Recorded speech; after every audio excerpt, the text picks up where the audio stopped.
We've reached the final chapter of Mark's Gospel and the most celebrated morning in human history. The resurrection of Jesus stunned his followers. Jesus had told his disciples several times that his death would not be the end of his story or their story, but those disciples simply could not comprehend life on the other side of death until Jesus appeared after his crucifixion. Now, besides the Church of the Holy Sepulchre in Jerusalem, there is another place in the city where it's easier to envision all that happened on Resurrection Sunday. While I am not aware of a single scholar who would claim that the garden tomb is the actual site of the resurrection, it does indeed look like a tomb from the time period. It is also a tomb that apparently was under construction and never finished. And like the nearby Church of the Holy Sepulchre, it's typical for large numbers of Christians to visit the garden tomb every day. Mark's version of these events is by far the shortest account of the resurrection among the four Gospels. Mark tells us of the women who went to the tomb early on that Sunday morning. That would be the first day of the week. And they found that the heavy stone had already been removed from the entrance.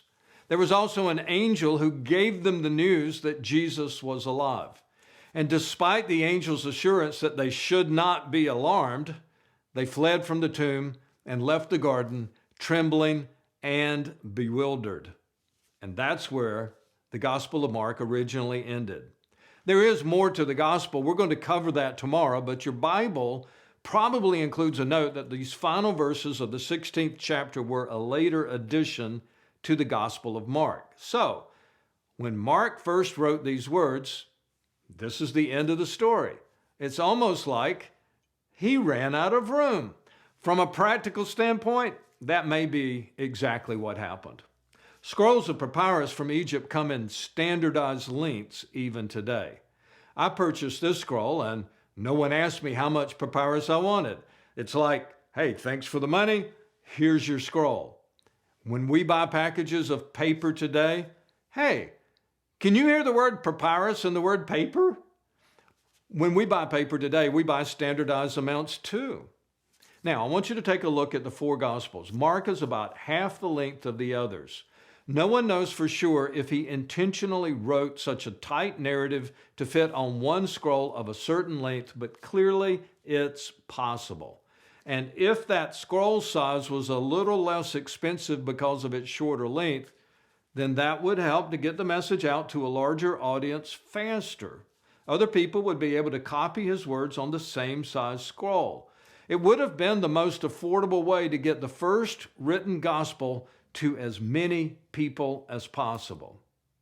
One thing is certain, the people reading Mark's gospel desperately wanted to know more about Jesus, and they wanted a reliable account they could trust.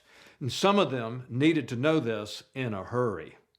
Mark's original audience included the persecuted believers in Rome. According to the scholars, that's who he had in mind as he wrote the words we've been reading.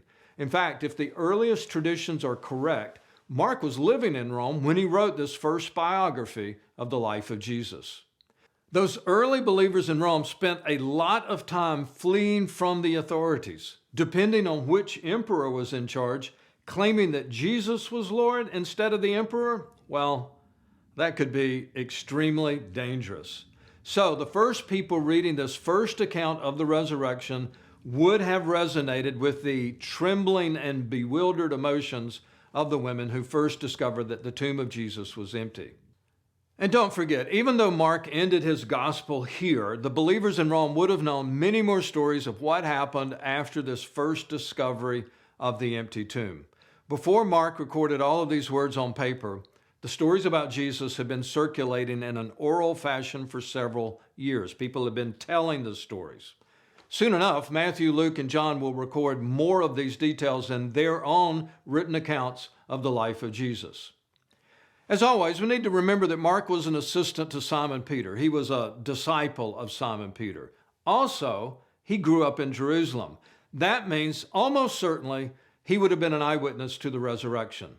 Like a lot of people, I cannot imagine that he didn't go to the tomb and inspect it for himself. It's likely he saw Jesus at some point over the next few weeks. Paul tells us that more than 500 people saw Jesus on a single occasion after the resurrection. But if Mark's gospel is Simon Peter's story, then I need you to pay attention to what the angel said to the women who came to the empty tomb. It's not surprising that Mark included this detail. Don't be alarmed, the angel had said. You're looking for Jesus the Nazarene who was crucified. He has risen. He is not here. See the place where they laid him. But go and tell his disciples and Peter, he is going ahead of you into Galilee. There you will see him just as he told you.